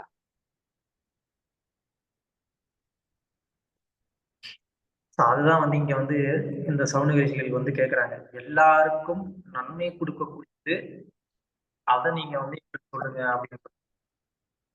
ಸೊ ಅದಕ್ಕೆ ಇಲ್ಲಿ ಶೌನಕ ಋಷಿಗಳು ಹೇಳ್ತಾ ಇದ್ದಾರೆ, ಎಲ್ಲರಿಗೂನು ಒಳ್ಳೆಯದು ನಡೆಯತಕ್ಕಂತ ಒಂದು ವಿಷಯವನ್ನ ಹೇಳಿ ಅಂತ. ಸೊ அதனாலதான் வந்து பகவான் வந்து புத்தரா வந்து அவதரிச்சார். ಅದರಿಂದನೇ ಉತ್ತರ ಬಂದು ಅವತಾರ ಪಡ್ಕೊಂಡಿದ್ದಾರೆ. பகவான் புத்தரா ஏன் அவதரிச்சார் அப்படின்னு கேட்டா, ಭಗವಂತ ಉತ್ತರವನ್ನ ಹೇಗೆ ಮಾಡಿದ್ದಾರೆ, பகவான் புத்தரா ஏன் அவதரிச்சாரு, ಭಗವಂತ ಉತ್ತರವನ್ನ ಹೇಗೆ புத்தர் ಪುತ್ರ ಭಗವಂತ ಬಂದು ಪುತ್ರ ಆಗಿ புத்தர்னு சொல்லிட்டு இருக்கிறேன். ಬುದ್ಧ ಭಗವಂತ ಬಂದ್ಬಿಟ್ಟು ಬುದ್ಧನಾಗಿ ಹೇಗೆ ಯಾಕೆ ಅವತಾರ ಮಾಡಿದ್ದಾರೆ ಅಂತಂದ್ರೆ, அந்த காலத்துல வந்து இந்த மாதிரி கர்மகாண்டிகள் அவங்க எல்லாம் வந்து நாங்க வேதங்களை வந்து நல்லா கடைபிடிக்கணும் அப்படின்னு சொல்லி என்ன பண்ணாங்க, நிறைய வந்து மிருக பலியை வந்து ಜಾಸ್ತಿ ಆಗಿட்டாங்க. ಸೊ ಆ ಕಾಲದಲ್ಲಿ ಏನಾಯ್ತು ಅಂತಂದ್ರೆ, ವೇದಗಳಲ್ಲಿ ನಾವು ಮೃಗ ಬಲಿಯನ್ನ ಕೊಡ್ಬೇಕು ಅನ್ನೋ ಒಂದು ಕಾರಣಕ್ಕಾಗಿ ಅವ್ರು ಏನ್ ಮಾಡ್ತಿದ್ರು, ತುಂಬಾ ಮೃಗ ಬಲಿಯನ್ನ ಕೊಡ್ಲಿಕ್ಕೆ ಸ್ಟಾರ್ಟ್ ಮಾಡಿದ್ದಾರೆ. அந்த மாதிரி வேதங்களை வந்து காரணம் காமிச்சு எல்லா மிருகங்களையும் வந்து பலியிட ஆரம்பிச்சதுனால, ಸೊ ಈ ರೀತಿಯಾಗಿ ವೇದಗಳನ್ನ ಅವರು ಪ್ರಮಾಣ ತೋರಿಸಿ ಮೃಗಗಳನ್ನ ಬಲಿ ಕೊಡೋದಕ್ಕೆ ಸ್ಟಾರ್ಟ್ ಮಾಡಿದ ಕಾರಣವಾಗಿ பகவான் என்ன பண்ணாரு, புத்தாவை அவதாரம் பண்ணி இந்த வேதமே இனிமே நீங்க ஃபாலோவே பண்ண வேண்டாம் அப்படின்னு சொல்லி வேதங்களை கடைபிடிக்கிறதையே ஸ்டாப் பண்ணிட்டாரு. ಸೊ ಅದಕ್ಕೋಸ್ಕರ ಭಗವಂತ ಬುದ್ಧನ ಅವತಾರವನ್ನ ತಾಳಿ ಈ ವೇದಗಳನ್ನ ನೀವು ಪಾಲನೆ ಮಾಡೋ ಅವಶ್ಯಕತೆನೇ ಇಲ್ಲ, ಇದನ್ನ ನೀವ್ ಇನ್ಮೇಲೆ ಪಾಲನೆ ಮಾಡಬೇಡಿ ಅಂತ ಹೇಳಿ ಅದನ್ನ ಸ್ಟಾಪೇ ಮಾಡ್ಬಿಟ್ರು. அதனால பகவான் வந்து யாருடைய நன்மைக்காக வந்து இந்த வேதங்களை வந்து கொடுத்தாரோ, ಸೊ ಅದರಿಂದ ಭಗವಂತ ಬಂದ್ಬಿಟ್ಟು ಯಾರಿಗೆ ಒಳ್ಳೇದಾಗ್ಲಿ ಅಂತ ಹೇಳ್ಬಿಟ್ಟು ಈ ವೇದಗಳನ್ನ ಕೊಟ್ಟಿದಾರೋ, அதே பகவான் வந்து என்ன பண்ணிட்டாரு, புத்தனா தோன்றி இந்த வேதமே போய் வேதத்தை ஃபாலோ பண்ண வேண்டாம் அப்படின்னு சொல்லி என்ன பண்ணிட்டாரு, மக்களை எல்லாம் டைவர்ட் பண்ணிட்டாரு. ಸೊ ಅದೇ ಭಗವಂತ ಬುದ್ಧನಾಗಿ ಜನಿಸಿ ಏನ್ ಮಾಡಿದ್ರು, ಈ ವೇದಗಳು ವೇದಗಳಲ್ಲಿ ಹೇಳಿರೋದೆಲ್ಲ ಸುಳ್ಳು ಅಂತ ಹೇಳ್ಬಿಟ್ಟು ಇದನ್ನೆಲ್ಲ ನೀವು ಪಾಲನೆ ಮಾಡೋ ಅವಶ್ಯಕತೆ ಇಲ್ಲ ಅಂತ ಹೇಳ್ಬಿಟ್ಟು ಎಲ್ಲರನ್ನು ಸಹ ಅವರು ಡೈವರ್ಟ್ ಮಾಡಿದ್ದಾರೆ. பகவான் வேதம் ரெண்டுமே ஒண்ணுதான். ಭಗವಂತ ವೇದ ಎರಡೂನು ಒಂದೇ. அதே பகவான் வந்து புத்தனா வந்து தோன்றி என்ன பண்ணிட்டாரு, வேதமே பொய்ன்னு சொல்லிட்டாரு. ಅದೇ ಭಗವಂತ ಬಂದ್ಬಿಟ್ಟು ಬುದ್ಧನಾಗಿ ಬಂದು ಏನ್ ಮಾಡಿದ್ದಾರೆ, ಈ ವೇದಗಳೇ ಸುಳ್ಳು ಅಂತ ಹೇಳಿದ್ದಾರೆ. ஏன் பகவான் வந்து வேதத்தை பொய்ன்னு சொல்லணும்? ಯಾಕೆ ಭಗವಂತ ಬಂದ್ಬಿಟ್ಟು ವೇದಗಳನ್ನ ಸುಳ್ಳು ಅಂತ ಹೇಳ್ಬೇಕು? ஏன்னா எல்லாரும் வந்து இந்த நாத்திகர்கள் எல்லாம் கேட்பாங்க, ஏன் பகவான் வந்து நீங்க புத்தனை வந்து நீங்க பகவான்னு சொல்றீங்க, உங்க பகவானே வேதம் பொய்ன்னு சொல்றாரு, அப்புறம் எதுக்கு நீங்க வந்து இன்னும் வேதத்தை வந்து பிடிச்சிருக்கீங்க கேட்பாங்க. ಸೊ ಈಗ ನಾಸ್ತಿಕರು ನಮ್ಮ ಹತ್ರ ಮಾತಾಡ್ಬೇಕಾದ್ರೆ ಒಂದು ವಿಷಯವನ್ನ ಹೇಳ್ತಾರೆ, ಏನಂತ ಹೇಳ್ಬಿಟ್ಟು, ನಿಮ್ಮ ಭಗವಂತನೇ ಬಂದ್ಬಿಟ್ಟು ವೇದಗಳು ಸುಳ್ಳು ಅಂತ ಹೇಳ್ತಾ ಇದ್ದಾರೆ, ಹಾಗಾದ್ರೆ ಯಾಕೆ ನೀವು ಈ ವೇದಗಳನ್ನ ಪಾಲನೆ ಮಾಡ್ತಾ ಇದ್ದೀರಾ ಅಂತ ಹೇಳ್ಬಿಟ್ಟು. ஆனா அவங்களுக்கு வந்துட்டு பகவானுடைய ஹிருதயம் வந்து புரியாது. ಸೊ ಆದ್ರೆ ಅವರಿಗೆ ಬಂದ್ಬಿಟ್ಟು ಭಗವಂತನ ಹೃದಯ ಬಂದ್ಬಿಟ್ಟು ಅರ್ಥ ಆಗೋದಿಲ್ಲ. பகவான் எந்த அளவுக்கு கருணையானவர் அப்படிங்கறது இதுல இருந்து நம்ம தெரிஞ்சுக்கணும். ಸೊ ಭಗವಂತ ಬಂದ್ಬಿಟ್ಟು ಎಷ್ಟ್ರ ಮಟ್ಟಿಗೆ ಕರುಣೆ ಇರ್ತಕ್ಕಂಥವ್ರು ಅಂತ ಹೇಳ್ಬಿಟ್ಟು ಇದರಿಂದ ನಾವು ತಿಳ್ಕೊಳ್ಬೇಕಾಗಿದೆ. ஜீவராசிகளுக்கு மேலேயும் பகவான் எவ்வளவு கருணையானவர்ங்கிறது தான் இந்த புத்த அவதாரம். ಸೊ ಎಲ್ಲಾ ಜೀವರಾಶಿಗಳ ಮೇಲೆ ಭಗವಂತ ಎಷ್ಟು ಕರುಣೆಯುಳ್ಳವರು ಅನ್ನೋದೇ ಈ ಬುದ್ಧ ಅವತಾರದ ಈ ಬುದ್ಧ ಅವತಾರ. பகவான் மற்ற எல்லா ஜீவராசிகளுக்கு மேலேயும் இருந்த அந்த கருணையினால என்ன பண்ணாருன்னா, தான் கொடுத்த அந்த வேதத்தை தானே வந்து பொய்ன்னு வந்து சொல்ல ஆரம்பிச்சிட்டார். ಸೊ ಭಗವಂತ ಬಂದ್ಬಿಟ್ಟು ಎಲ್ಲಾ ಜೀವರಾಶಿಗಳ ಮೇಲೆ ಇರ್ತಕ್ಕಂತ ಒಂದು ಕರುಣೆಯಿಂದ ಅವ್ರು ಏನ್ ಹೇಳ್ತಾರಂದ್ರೆ ಅವ್ರು ಕೊಟ್ಟಿರ್ತಕ್ಕಂತ ವೇದಗಳು ಅವರೇ ಸುಳ್ಳು ಅಂತ ಹೇಳ್ಬಿಡ್ತಾರೆ. அதனாலதான் பகவான் வந்து எல்லா ஜீவராசிகளுக்கு மேலேயும் கருணையானவர்ங்கிறது நம்ம வந்து புரிஞ்சுக்கணும். ಸೊ ಅದಕ್ಕೆ ಭಗವಂತ ಬಂದ್ಬಿಟ್ಟು ಎಲ್ಲಾ ಜೀವರಾಶಿಗಳ ಮೇಲೆ ಕರುಣೆಯುಳ್ಳವರು ಅಂತ ಹೇಳ್ಬಿಟ್ಟು ನಾವು ಅರ್ಥ ಮಾಡ್ಕೊಳ್ಬೇಕು. இந்த மனிதர்கள் தங்களுடைய நாக்கின் திருப்திக்காக, புலனின்பத்துக்காக இந்த வாயில்லாத ஜீவன்கள், பேச முடியாத ஜீவன்கள் எல்லாரையுமே வந்து ஹிம்சை பண்றாங்கன்றத பார்த்து பகவானால தாங்க முடியல. ಸೊ ಭಗವಂತ ಬಂದ್ಬಿಟ್ಟು ಈ ಮನುಷ್ಯರು ಬಂದ್ಬಿಟ್ಟು ತನ್ನ ಇಂದ್ರಿಯ ತೃಪ್ತಿಗೋಸ್ಕರ ನಾಲ್ಕೆ ಇಲ್ಲಕ್ಕಂತ ಒಂದು ಜೀವರಾಶಿಗಳನ್ನ ಬಲಿ ಕೊಡ್ತಾ ಇದ್ದಾರೆ, ಅದನ್ನ ಎಲ್ಲಾರು ಸಾಯಿಸ್ತಾ ಇದ್ದಾರೆ ಅನ್ನೋ ಒಂದು ನೋವು ಭಗವಂತನ ಕೈಲಿ ತಡ್ಕೊಳ್ಳೋದಕ್ಕೆ ಆಗ್ಲಿಲ್ಲ. அதனாலதான் பகவான் வந்து தான் கொடுத்த வேதத்தை தானே வந்து இல்ல பொய் அப்படின்னு சொல்றாங்க. ಸೊ ಅದಕ್ಕೆ ಭಗವಂತ ಬಂದ್ಬಿಟ್ಟು ಅವ್ರು ಕೊಟ್ಟತಕ್ಕಂತ ವೇದಗಳನ್ನ ಅವರೇ ಇಲ್ಲ ಅದು ಸುಳ್ಳು ಅಂತ ಹೇಳ್ತಾರೆ. இது எப்படின்னு சொன்னா, ஒரு அப்பா எப்படி தன்னுடைய குழந்தைகளுக்கு இடத்துல வந்துட்டு ஒரு சண்டை வரும்போது அப்பா வந்து நடந்துக்கிற மாதிரி பகவான் இங்க நடந்துட்டாரு. ಯಾವ ರೀತಿ ಒಬ್ಬ ತಂದೆ ಬಂದ್ಬಿಟ್ಟು ತನ್ನ ಮಕ್ಕಳ ಹತ್ರ தன்னுடைய மகன்களுக்கு இடையில சண்டை வரும்போது ಅವ್ರ ಮಕ್ಕಳಿಗೆ ಮಧ್ಯದಲ್ಲಿ ಜಗಳ ಬರ್ಬೇಕಾದ್ರೆ ಸೈಲೆಂಟ್ ಹಾಕ್ತಾರೋ ಆಗಿದೆ. அவங்கள வந்து ஏதோ ஒரு விதத்துல 2 பேரும் வந்து சண்டை போட்டு அவங்க வந்து சாகுறத விட அவங்கள வந்து ஏதாவது ஒண்ணு சொல்லி சமாதானப்படுத்துறதுக்கு வந்து அப்பா முயற்சி பண்ணுவாங்க. ಸೊ ಆಗ ಇಬ್ರು ಮಕ್ಕಳು ಬಂದ್ಬಿಟ್ಟು ತುಂಬಾ ಜಗಳ ಮಾಡಿ ಅವರು ಏನಾದ್ರೂ ಒಂದು ಅಪಕಾರವನ್ನ ಮಾಡ್ಕೊಳ್ಳೋದಕ್ಕೆ ಮುಂಚೆ ಅವ್ರು ತಂದೆ ಏನ್ ಮಾಡ್ತಾರೆ, ಯಾವ್ದಾದ್ರು ಒಂದು ಹೇಳಿ ಅವರನ್ನ ಸಮಾಧಾನ ಮಾಡೋದಕ್ಕೆ ಪ್ರಯತ್ನ ಪಡ್ತಾರೆ. அதே மாதிரிதான் இங்க பகவான் புத்தா வந்து என்ன பண்ணாரு, இந்த 2 ஜீவராசிகளுக்கு இடையில வந்து ஒரு சமாதானத்தை வந்து எப்படியாவது ஏற்படுத்தணுங்கிற அந்த ஒரு உயர்ந்த நோக்கத்தோட பகவான் வந்து என்ன பண்ணாரு, தானே வந்து புத்தாவை தோன்றி இப்ப வேதங்கள் எல்லாம் பொய் அப்படின்னு சொல்லி ಅವರೇ ಸೊ ಅದಕ್ಕೆ ಭಗವಂತ ಬಂದ್ಬಿಟ್ಟು ಈ 2 ಜೀವರಾಶಿಗಳ ಮಧ್ಯದಲ್ಲಿ ಇರ್ತಕ್ಕಂತ ಒಂದು ಜಗಳವನ್ನ ಸ್ಟಾಪ್ ಮಾಡೋ ರೀತಿಯಾಗಿ ಅವರು ಬಂದ್ಬಿಟ್ಟು ಅವರೇ ಬುದ್ಧನಾಗಿ ಅವತಾರವನ್ನ ಪಡ್ಕೊಂಡು ಈ ವೇದಗಳೆಲ್ಲ ಸುಳ್ಳು ಅಂತ ಹೇಳ್ಬಿಟ್ಟು ಹೇಳ್ತಾರೆ. அதனால இங்க இவ்வளவு சாஸ்திரங்கள் இருக்கிறதுனால அப்ப ஏன் பகவான் இவ்வளவு சாஸ்திரங்களை கொடுக்கணும்? அந்த சாஸ்திரங்களை கொடுக்காம பகவான் நமக்கு வந்து தேவையான ஒரே ஒரு சாஸ்திரத்தை மட்டும் கொடுத்துருக்கலாமே நமக்கு தோணும். ಸೊ ನಮ್ಗೆ ಇಲ್ಲಿ ಒಂದು ಪ್ರಶ್ನೆ ಬರ್ಬೋದು, ಹಾಗಾದ್ರೆ ಯಾಕೆ ಭಗವಂತ ಬಂದ್ಬಿಟ್ಟು ಇಷ್ಟೊಂದು ಶಾಸ್ತ್ರಗಳನ್ನೆಲ್ಲ ಕೊಟ್ಟಿದ್ದಾರೆ, ಇದನ್ನೆಲ್ಲ ಕೊಡದೆ ಯಾವ್ದಾದ್ರು ಒಂದು ನಮ್ಗೆ ಸುಲಭವಾದಂತ ಒಂದೇ ಒಂದು ಶಾಸ್ತ್ರವನ್ನ ಕೊಟ್ಟಿರ್ಬೋದಲ್ವಾ ಅಂತ ಹೇಳ್ಬಿಟ್ಟು. அந்த மாதிரி வந்து என்ன ಪ್ರಭು? அந்த மாதிரி பண்ண முடியாது. ಆ ರೀತಿಯಾಗಿ ಮಾಡೋದಕ್ಕೆ ಸಾಧ್ಯವಾಗೋದಿಲ್ಲ. ஏன்னா இப்போ நம்மளுடைய வாழ்க்கையிலே பார்த்தோம்னா ಯಾಕೆ ಅಂತಂದ್ರೆ ಈಗ ನಮ್ಮ ಜೀವನದಲ್ಲೇ ನಾವು ನೋಡಿದೀವಿ ಅಂತಂದ್ರೆ சமைக்கணும் அப்படின்னு சொன்னா சமையலுக்குன்னு வந்துட்டு நமக்கு ஒரு ஞானம். ಈಗ ಅಡಿಗೆ ಮಾಡ್ಬೇಕು ಅಂತಂದ್ರೆ ಅಡಿಗೆ ಮಾಡೋದಕ್ಕೆ ಒಂದು ಜ್ಞಾನ ಬೇಕು. வேணும்னு சொன்னா வீடு கட்டுறதுக்குன்னு ஒரு ஞானம் வேணும். ಸೊ ಮನೆ ಕಟ್ಟಬೇಕು ಅಂತಂದ್ರೆ ಮನೆ ಕಟ್ಟೋದಕ್ಕಾದಂತ ಒಂದು ಜ್ಞಾನ ಬೇಕು.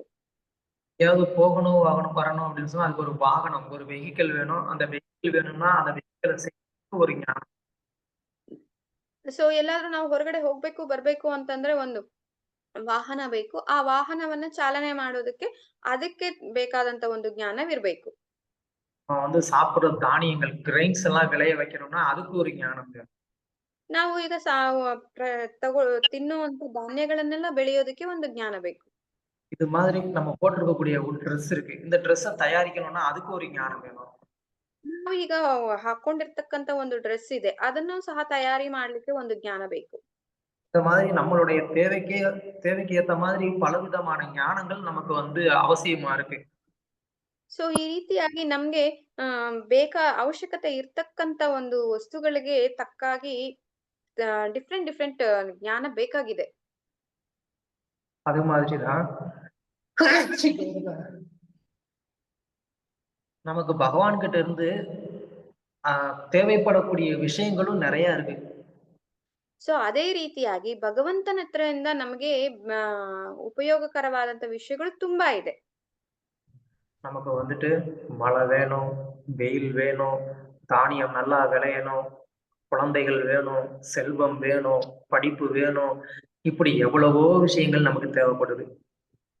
ನಮಗೆ ಬಂದ್ಬಿಟ್ಟು ಏನು ಮಳೆ ಬೇಕು, ಧಾನ್ಯ ಬೆಳಿಬೇಕು, ಬಿಸಿಲು ಬೇಕು, ಮಕ್ಕಳು ಬೇಕು, ಐಶ್ವರ್ಯ ಬೇಕು, ಮತ್ತೆ ವಿದ್ಯೆ ಬೇಕು. ಈ ರೀತಿಯಾಗಿ ತುಂಬಾ ಅವಶ್ಯಕತೆಗಳಿದೆ. இது எல்லாமே வந்து பகவான் கிட்ட வந்து நம்ம அடையணும், பகவான் கிட்ட இருந்து நமக்கு கிடைக்கணும் அப்படின்னா அது ஒண்ணுக்குமே வந்துட்டு பலவிதமான வழிகள் இருக்கு. ಸೊ ಈ ರೀತಿಯಾಗಿ ಭಗವಂತನ ಹತ್ರದಿಂದ ನಾವು ಇದನ್ನೆಲ್ಲ ಪಡ್ಕೊಳ್ಬೇಕು ಅಂತಂದ್ರೆ ಒಂದೊಂದಕ್ಕೆ ಒಂದೊಂದು ರೀತಿಯಾದಂತ ಮಾರ್ಗಗಳಿದೆ. ஏன் பகவான் ஒருத்தரே இது எல்லாம் கொடுக்க மாட்டாரா அப்படின்னு கேட்கலாம். ಸೊ ಯಾಕೆ ಭಗವಂತ ಒಬ್ಬರೇ ಇದನ್ನೆಲ್ಲ ಕೊಡ್ಲಿಕ್ಕೆ ಸಾಧ್ಯವಿಲ್ವಾ ಅಂತ ಹೇಳ್ಬಿಟ್ಟು ಕೇಳ್ಬಹುದು. பகவான் அப்படிங்கிறது வந்து கம்ப்ளீட்டா வந்து ஆனந்தமயோ அப்யசாத். ಭಗವಂತ ಬಂದ್ಬಿಟ್ಟು ಸಂಪೂರ್ಣವಾಗಿ ಆನಂದಮಯೋ ಅಭ್ಯಸಾತ್. அவர் வந்து முழுவதுமா ஆனந்தமயமானவரா இருக்கிறாரு. ಸೊ ಅವ್ರು ಬಂದು ಸಂಪೂರ್ಣವಾಗಿ ಆನಂದವನ್ನ ಹೊಂದಿರತಕ್ಕಂತವರಾಗಿದ್ದಾರೆ. அப்புறமா ரசோவைசா, அதாவது வந்து ரசங்களின் இருப்பிடமா இருக்கிறாரு. ಸೊ ರಸೋವೈಸ ಅಂತಂದ್ರೆ ರಸಗಳನ್ನೆಲ್ಲ ಅಡಿಪಾಯವಾಗಿದ್ದಾರೆ. அதனால பகவானுக்கு தெரிஞ்சது எல்லாமே வந்துட்டு அந்த தூய அன்பு பரிமாற்றம் மட்டும்தான். ಸೊ ಆದ್ರೆ ಅದಕ್ಕೆ ಭಗವಂತನಿಗೆ ಗೊತ್ತಿರ್ತಕ್ಕಂಥದ್ದು ಒಂದೇ ಒಂದು ವಿಷಯ ಏನು, ಶುದ್ಧ ಪ್ರೇಮೆಯ ಮಾತ್ರ. அந்த விஷயத்தை நம்ம அடைஞ்சிட்டோம் அப்படின்னு சொன்னா மற்ற எல்லாமே நமக்கு வந்து அடைஞ்ச மாதிரி தான். ಸೊ ನಾವು ಈ ವಿಷಯವನ್ನ ಒಂದನ್ನ ನಾವು ಪಡ್ಕೊಂಡಿದೀವಿ ಅಂತಂದ್ರೆ ಸಾಕು, ಎಲ್ಲಾ ನಮ್ಗೆ ಸಿಕ್ಕಂಗೆ. அந்த அடையிறது ரொம்ப சுலபம் தான். ಅದನ್ನ ಪಡ್ಕೊಳ್ಳೋದು ತುಂಬಾ ಸುಲಭವೇ. அதுக்கு நம்ம வந்து ஹரே கிருஷ்ண கிருஷ்ண கிருஷ்ண ஹரே ஹரே, ஹரே ராம ராம ராம ஹரே ஹரேன்னு நம்ம இந்த மகாமந்திரத்தை ஜெபம் பண்ணி பாகவதத்தை படிச்சோம் அப்படின்னாலே நமக்கு பகவானுக்கு மேல அந்த. ಸೊ ಇದನ್ನ ಪಡ್ಕೊಳ್ಬೇಕು ಅಂತಂದ್ರೆ ನಾವು ಪ್ರತಿನಿತ್ಯ ಹರೇ ಕೃಷ್ಣ ಕೃಷ್ಣ ಕೃಷ್ಣ ಹರೇ ಹರೇ, ಹರೇ ರಾಮ ರಾಮ ರಾಮ ಹರೇ ಹರೇ ಅನ್ನುವ ಮಹಾಮಂತ್ರವನ್ನ ಜಪ ಮಾಡಿ ಶ್ರೀಮದ್ ಭಾಗವತವನ್ನ ಓದಿದೀವಿ ಅಂತಂದ್ರೇನೆ ಸಾಕು, ಭಗವಂತನ ಪ್ರೇಮೆಯನ್ನ ಪಡ್ಕೊಳ್ಬಹುದು. ஆனா நமக்கு அது தேவையில்லை. ಆದ್ರೆ ನಮಗೆ ಅದರ ಅವಶ್ಯಕತೆ ಇಲ್ಲ. நமக்கு அதை விட்டுட்டு மத்த எல்லாமே தேவையா இருக்கு. ನಮಗೆ ಅದು ಬಿಟ್ಟು ಬೇರೆ ಎಲ್ಲ ಬೇಕಾಗಿದೆ. அப்போ பகவான் வந்து என்ன சொல்றாரு, அதெல்லாம் வந்து கொடுக்கறதுக்கு நான் வேற டிபார்ட்மெண்ட் வச்சிருக்கிறேன், நீங்க அவங்க கிட்ட போய் கேட்டுக்கோங்கன்னு சொல்லிடுறாரு. ಸೊ ಅದಕ್ಕೆ ಭಗವಂತ ಏನ್ ಮಾಡ್ತಾರೆ ಅಂತಂದ್ರೆ ಆ ಅವಶ್ಯಕತೆಗಳನ್ನೆಲ್ಲ ಪಡ್ಕೊಳ್ಳೋದಕ್ಕೆ ನಾನು ಬೇರೆ ಬೇರೆ ವಿಭಾಗಗಳನ್ನಾಗಿ ಮಾಡಿದೀನಿ, ಅಲ್ಲಿ ಹೋಗಿ ನೀವು ಪಡ್ಕೊಳ್ಬಹುದು ಅಂತ ಹೇಳ್ಬಿಡ್ತಾರೆ. சோ அதெல்லாம் வந்து நம்ம அடையணும்னு சொன்னா அப்ப அதுக்கேத்த மாதிரி நம்ம பலவிதமான செயல்கள் நம்ம வந்து ஈடுபட வேண்டியதா இருக்கு. ಈ ರೀತಿಯಾಗಿ ನಾವು ಅದನ್ನ ಪಡ್ಕೊಳ್ಬೇಕು ಅಂತಂದ್ರೆ ಅದಕ್ಕೆ ತಕ್ಕಾಗಿ ತುಂಬಾ ಕೆಲಸ ಕಾರ್ಯಗಳನ್ನ ನಾವು ಮಾಡ್ಬೇಕಾಗಿದೆ. அதுக்கு பகவான் நிறைய தேவர்களை வந்து நியமிச்சிருக்கிறாரு. ಅದಕ್ಕೆ ಭಗವಂತ ಬಂದ್ಬಿಟ್ಟು ತುಂಬಾ ದೇವತೆಗಳನ್ನ ನೇಮಕ ಮಾಡಿದ್ದಾರೆ. செய்யக்கூடிய தர்மத்துக்கு ஏத்த மாதிரி அந்த இன்பங்கள் நமக்கு வந்து கிடைக்கிறதுக்கு பகவான் நிறைய தேவர்களை நியமிச்சிருக்கிறாரு. ನಾವು ಮಾಡುವಂತ ಧರ್ಮ ಬಂದ್ಬಿಟ್ಟು ಧರ್ಮಬದ್ಧವಾಗಿರೋದಕ್ಕೆ ಮತ್ತೆ ಅದಕ್ಕೆ ತಕ್ಕಾದಂತ ಫಲವನ್ನ ನೀಡ್ಲಿಕ್ಕೆ ಅಂತ ಹೇಳ್ಬಿಟ್ಟು ಅವರು ತುಂಬಾ ದೇವತೆಗಳನ್ನ ನೇಮಕ ಮಾಡಿದ್ದಾರೆ. அவங்க வந்து நம்ம செய்யக்கூடிய தர்மத்துக்கு ஏத்த மாதிரி நமக்கு இன்பத்தையும் துன்பத்தையும் கொடுக்குறாங்க. ಸೊ ಅವರು ನಾವು ಮಾಡ್ತಕ್ಕಂತ ಧರ್ಮಕ್ಕೆ ಪ್ರಕಾರವಾಗಿ ನಮ್ಗೆ ಅದರಲ್ಲಿ ಸುಖ ಸಿಗ್ಬೇಕಾ ದುಃಖ ಸಿಗ್ಬೇಕಾ ಅಂತ ಹೇಳ್ಬಿಟ್ಟು ಕೊಡ್ತಾರೆ. ஆனா என்னன்னா இந்த தர்மசாஸ்திரங்கள் எல்லாம் நமக்கு வந்து கொடுத்திருக்கிறாங்க. ಸೊ ಈ ರೀತಿಯಾಗಿ ಎಲ್ಲಾ ಧರ್ಮಶಾಸ್ತ್ರಗಳನ್ನು ನಮ್ಗೆ ಕೊಟ್ಟಿದ್ದಾರೆ. தர்மசாஸ்திரங்கள் எல்லாம் நம்ம கடைபிடிச்சா கூட நமக்கு உண்மையிலே என்ன கிடைக்கிறதுன்னா சுப்ரசி இந்த ஆத்மாக்கான ஒரு திருப்தியானது கிடைக்கிறது. ಸೊ ನಮ್ಗೆ ಬಂದ್ಬಿಟ್ಟು ಈ ಧರ್ಮಗಳನ್ನ ನಾವು ಪಾಲನೆ ಮಾಡಿದ್ರು ಸಹ ನಮ್ಗೆ ಈ ಆತ್ಮ ತೃಪ್ತಿ ಅನ್ನೋದು ಸಿಗೋದಿಲ್ಲ. இந்த ஆத்ம திருப்தி அப்படிங்கிறது நமக்கு வாழ்க்கையில இப்ப இருக்குதா கிடைக்குதா சொல்லுங்க. ಸೊ ಈಗ ಹೇಳಿ, ನಮ್ಗೆ ಈ ಆತ್ಮ ತೃಪ್ತಿ ಅನ್ನೋದು ಜೀವನದಲ್ಲಿ ಸಿಗ್ತಾ ಇದೆಯಾ? சொல்லுங்க. ಹೇಳಿ. ಇಲ್ಲ ಪ್ರಭು. வேற யாராவது? ஆத்ம திருப்தி எங்களுக்கு இருக்கு ப்ரோ, நீங்க பேசுறதுதான் எங்களுக்கு போரிங்கா இருக்கு. ಬೇರೆ ಯಾರಾದ್ರೂ ಹೇಳ್ತೀರಾ? ಆತ್ಮ ತೃಪ್ತಿ ನಮ್ಗೆಲ್ಲ ಇದೆ ಪ್ರಭು, ನೀವು ಹೇಳ್ತಾ ಇರೋದೇ ನಮ್ಗೆ ಬೋರ್ ಆಗ್ತಾ ಇರೋದು ಅಂತ ಹೇಳೋರು. இல்ல பிரபு, இல்ல பிரபு. யா, எப்படி ஒரு ஒரு மீன் இருக்கு, ಹೇಗೆ ಒಂದು ಫಿಶ್ ಇದೆ, அது வந்து நீங்க தண்ணியில இருந்து வெளியில எடுத்துட்டு ನೀವು ಅದನ್ನ ನೀರಿಂದ ಹೊರಗಡೆ ತೆಗ್ದಿದ್ದೀರಾ, தங்க சிம்மாசனம் கொடுங்க, ಅದಕ್ಕೆ ಒಂದು ಸಿಂಹಾಸವನ್ನ ಕೊಡಿ, தலையில தங்க கிரீடம் வைங்க, ತಲೆಯಲ್ಲಿ ಅದಕ್ಕೆ ಏನು ಬಂಗಾರದ ಕಿರೀಟವನ್ನ ಇಡಿ, தங்க பிளேட் வந்து சாப்பிட கொடுங்க, ಅದು ತಿನ್ನೋದಕ್ಕೆ ಅಂತ ಹೇಳ್ಬಿಟ್ಟು ಅದಕ್ಕೆ ಚಿನ್ನದ ಪ್ಲೇಟ್ ಅನ್ನ ಕೊಡಿ, சின்னதில்ல பெருசாவே கொடுங்க, ದೊಡ್ಡದೇ ಕೊಡಿ, அதுல வந்து நல்லா ஃபுல் 54 ஐட்டம் 108 ஐட்டம் எல்லாம் பண்ணி வந்து அந்த மீனுக்கு கொடுத்து சாப்பிடு அப்படின்னு சொல்லுங்க. ಸೊ ಆಗ ಅದ್ ಮೀನಿಗೆ ಬಂದ್ಬಿಟ್ಟು ಒಂದು 54 ವೆರೈಟೀಸ್ ಇಲ್ಲ 108 ವೆರೈಟೀಸ್ ಅನ್ನ ಮಾಡಿ ಆ ಪ್ಲೇಟ್ ಅಲ್ಲಿ ಚಿನ್ನದ ಪ್ಲೇಟ್ ಅಲ್ಲಿ ಇಟ್ಟು ಕೊಡಿ. அந்த மீன் வந்து இப்ப நான் வந்து அரசன் ஆயிட்டேன், எனக்கு வந்து சிங்காசனம் இருக்கு, எனக்கு தங்க கிரீடம் இருக்கு, எனக்கு சாப்பாடு தங்க தட்டுல கொடுத்துருக்காங்க, சாப்பிட எவ்வளவு வெரைட்டி கொடுத்துருக்காங்க, நான் தான் உண்மையிலேயே வந்து மிகப்பெரிய பாக்கியவான் அப்படின்னு சொல்லி அந்த மீன் ரொம்ப சந்தோஷப்படுமா?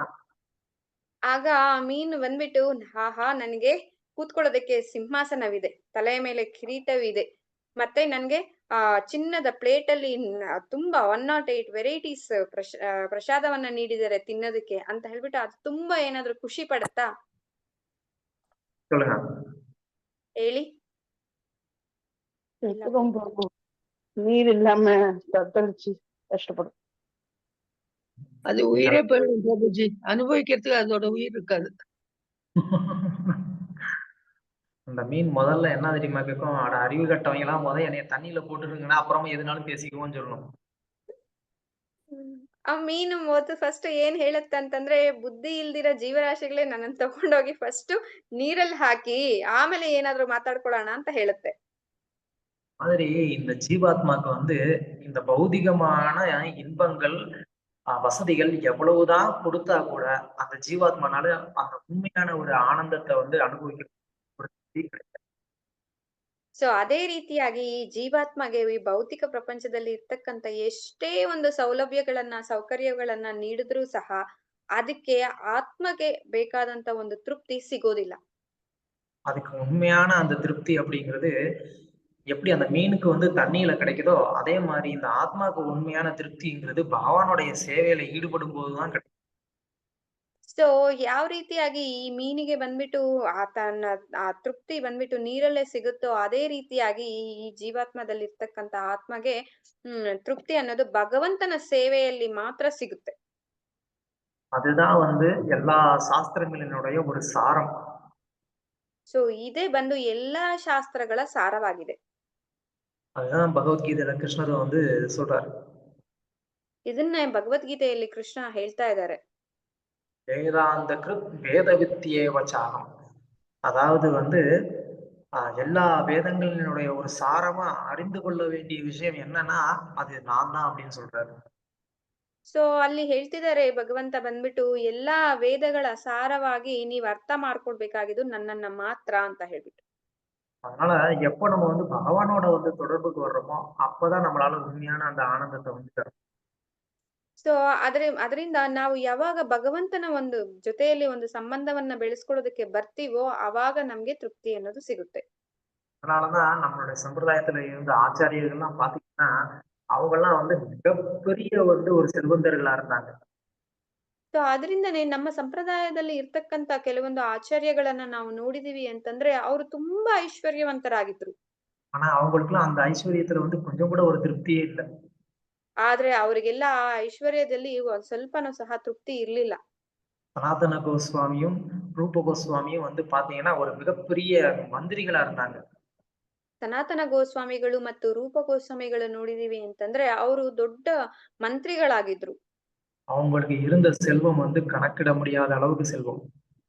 ಅವ್ರಿಗೆ ಇದ್ದಂತ ಒಂದು ಐಶ್ವರ್ಯ ಬಂದ್ಬಿಟ್ಟು ನಾವು ಕೌಂಟ್ ಮಾಡೋದಕ್ಕೆ ಸಾಧ್ಯವಾಗದಂತ ಒಂದು ಐಶ್ವರ್ಯವನ್ನ ಅವ್ರು ಹೊಂದಿದ್ರು. ஹிருதயத்துல எப்போதுமே வந்து எப்ப நான் சைத்தன்ய மகாபிரபுவை பார்ப்பேன், எப்ப நான் சைத்தன்ய மகாபிரபுவோட வந்து நான் போவேன் அப்படின்னு சொல்லி எப்போதும்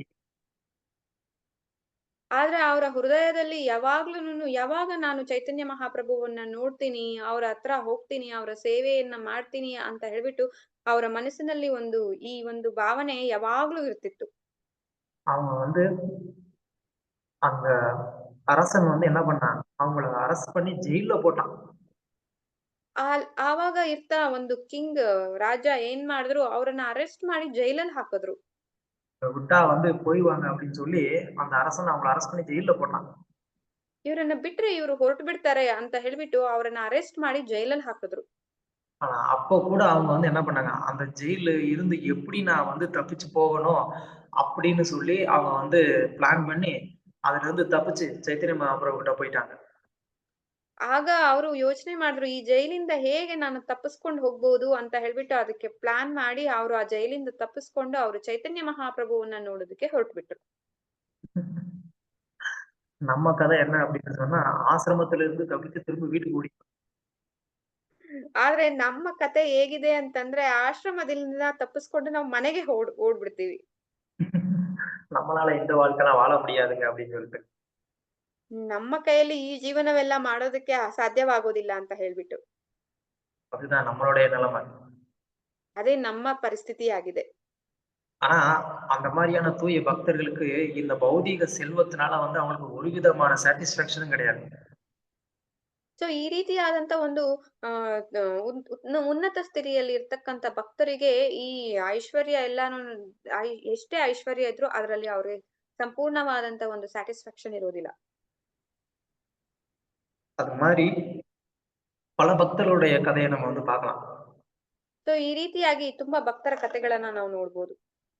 வந்து இந்த பௌதிக ஐஸ்வர்யங்களை வந்து சாதாரணமா துச்சமா நினைச்சு வந்து ಅವರೆಲ್ಲ ಬಂದ್ಬಿಟ್ಟು ಈ ಭೌತಿಕ ಐಶ್ವರ್ಯವನ್ನ ಸಾಧಾರಣವಾಗಿ ತುಂಬಾ ಕೀಳ್ಮಟ್ಟವಾಗಿ ನೋಡ್ತಕ್ಕಂಥವ್ರು.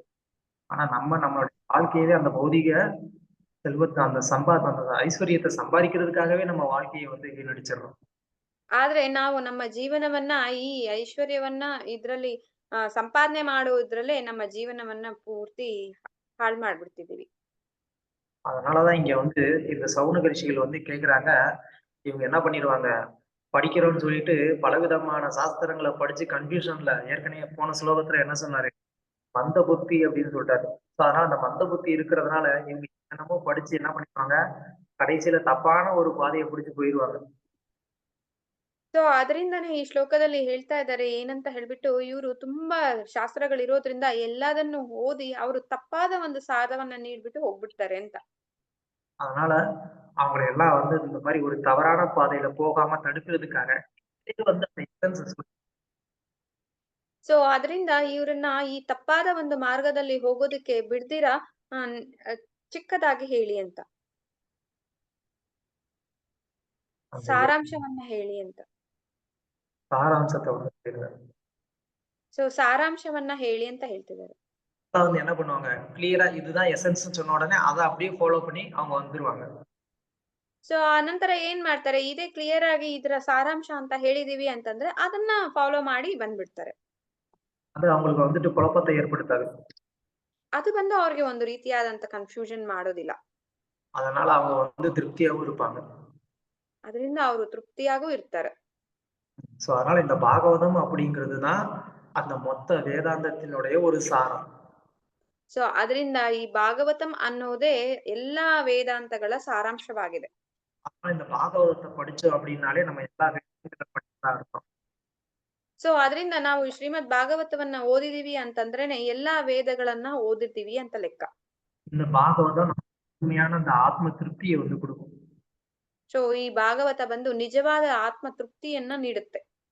அதனால இந்த பாகவதத்தை நம்ம தினமும் நம்மளும் படிக்கணும், மற்றவர்களுக்கு இந்த பாகவதத்தை கொண்டு போய் சேர்க்கணும். அதுதான் நம்மளுடைய முக்கியமான கடமை. ಸೊ ಅದರಿಂದ ಶ್ರೀಮದ್ ಭಾಗವತವನ್ನ ಪ್ರತಿನಿತ್ಯ ನಾವು ಓದ್ಬೇಕು, ಮತ್ತೆ ಬೇರೆಯವ್ರಿಗೂ ಸಹ ಇದು ಸಿಗೋ ತರ ಅವ್ರಿಗೆ ತಲುಪಿಸ್ಬೇಕು. ಅದು ನಮ್ಮ ನಿಜವಾದ ಕರ್ತವ್ಯ. ಹರೇ ಹರೇ ಕೃಷ್ಣ. ಇಂದಿನ ತರಗತಿ ಇಲ್ಲಿಗೆ ಮುಗೀತು. ಯಾರಾದ್ರೂ ಪ್ರಶ್ನೆಗಳಿದ್ರೆ ಕೇಳ್ಬೋದು, ಮತ್ತೆ ನಿಮ್ಮ ಅನಿಸಿಕೆಗಳನ್ನ ಹಂಚ್ಕೊಳ್ಬೋದು.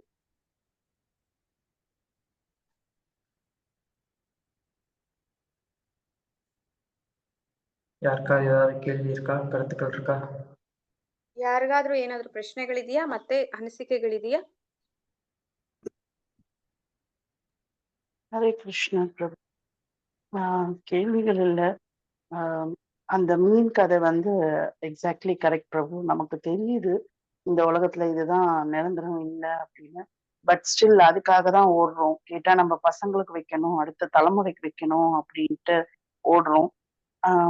அந்த பாவம் எப்படி மாறுறது, நம்ம என்ன ட்ரை பண்ணாலும் ஒரு 10 நாள், ஒரு மாசம், ஒரு 2 மாசம் மாறும். அதுக்கப்புறம் திரும்ப என்ன ஆகுறது, நம்ம ஃபேமிலியில ஓட ஓட அந்த பேக் டு பெவிலியன் வாங்க, அந்த மாதிரி அந்த பூமராங்க அடிச்சா திரும்பி வருது பாருங்க. அந்த மாதிரி ஏதாவது ஒரு பிரச்சனை இருந்தா திரும்ப வந்து இந்த மெட்டீரியலிஸ்டிக் இதுலயே அட்டாச் ஆயிடுது. அதுதான் 2 முக்கியமான விஷயம் வந்து தேவை. ஒண்ணு வந்து சாஸ்திரங்களை வந்து படிக்கிறது, இன்னொன்னு வந்து பக்தருடைய சங்கம் எடுத்துக்கிறது. சாஸ்திரங்களை நல்லா நம்ம படிக்க இந்த வாழ்க்கை வந்து தற்காலிகமானது அப்படிங்கிறது நமக்கு தெரியும். அந்த தற்காலிகமானதுங்கிறது தெரிஞ்சுக்கிட்டு அந்த ஒரு வாழ்க்கையை வைராக்கியமா எப்படி வச்சுக்கிறதுங்கிறது பக்தர்கள்ட்ட இருந்து தெரியும். சோ பக்தர்கள் வந்து வைராக்கியமான ஒரு வாழ்க்கையை வாழ்றத பார்க்கும்போது அப்ப நமக்கும் அந்த மாதிரி ஒரு வாழ்க்கை வாழணும்னு நமக்கு தோணும். அதனாலதான் இந்த 2 விஷயம் நமக்கு வந்து ரொம்ப ரொம்ப முக்கியம். ஓகே, வேற ஏதாவது கேள்விகள் இல்ல கருத்துக்கள்?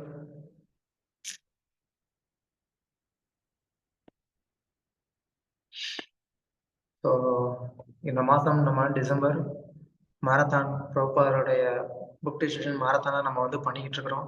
அதனால எல்லா பக்தர்களுமே வந்துட்டு புக் டிஸ்ட்ரிபியூஷன் பண்ணுங்க. உங்களுக்கு தெரிஞ்சவங்களுக்குலாம் பாகவதம் வேணுமான்னு கேட்டு சொல்லுங்க. அவங்களுக்கு நம்ம வந்து டோர் டெலிவரியே பண்றோம். ஸோ உங்களுக்கு ஒன்றும் இதுல வந்து கஷ்டம் கிடையாது. அவங்களுக்கு வந்துட்டு நம்ம மந்த்லி இன்ஸ்டால்மெண்ட்ல கூட வந்து கொடுக்குறோம். அதனால தயவுசெய்து எல்லாருமே உங்களுக்கு தெரிந்தவங்ககிட்ட வந்து பேசுங்க. இப்போ யாரு நம்ம கோகிலா மாதாஜி வந்து நேற்று வந்து ஒரு பாகவதம் செட் வந்து டிஸ்ட்ரிபியூட் பண்ணியிருக்கிறாங்க. அது மட்டும் இல்லாமல் இங்கே வீணா மாதாஜி அப்படிங்கிறவங்க அவங்க வந்து ஒரு 5 பாகவதம் செட்டு வந்து அவங்க புக் பண்ணியிருக்கிறாங்க. ஸோ அவங்கள மாதிரியே மற்றவங்களும் நல்லா உற்சாகமாக இது எடுத்து பண்ணணும் அப்படின்னு சொல்லி நான் கேட்டுக்கிறேன். அந்த பாகவதம் புக் டிஸ்ட்ரிபியூஷன் பண்ணக்கூடிய அந்த பக்தர்கள் அவங்க வந்து மென்மேலும் பக்தியில வந்து வளரணும் அப்படின்னு சொல்லி நான் பிரபுபாதர்கிட்டையும் கிருஷ்ணர்கிட்டையும் வேண்டிக்கிறேன். நம்ம எல்லாரும் அவங்களுடைய ஆன்மீக வாழ்க்கையினுடைய முன்னேற்றத்துக்காக ஒரு முறை வந்து ஹரே கிருஷ்ணா மகா மந்திரம் நம்ம எல்லாரும் சொல்லலாம். ஹரே கிருஷ்ணா கிருஷ்ண கிருஷ்ண ஹரே ஹரே, ஹரே ராம ராம ராம ஹரே ஹரே, ஹரே கிருஷ்ணா. ஸோ தேங்க்யூ எல்லாரும் வந்து இந்த வகுப்புல வந்து கலந்துகிட்டு இருக்கிறதுக்கு. எல்லாரும் உங்களால் முடிந்த முயற்சியை வந்து செய்யுங்க. பிரபுபாதர் ரொம்ப சந்தோஷப்படுவார்.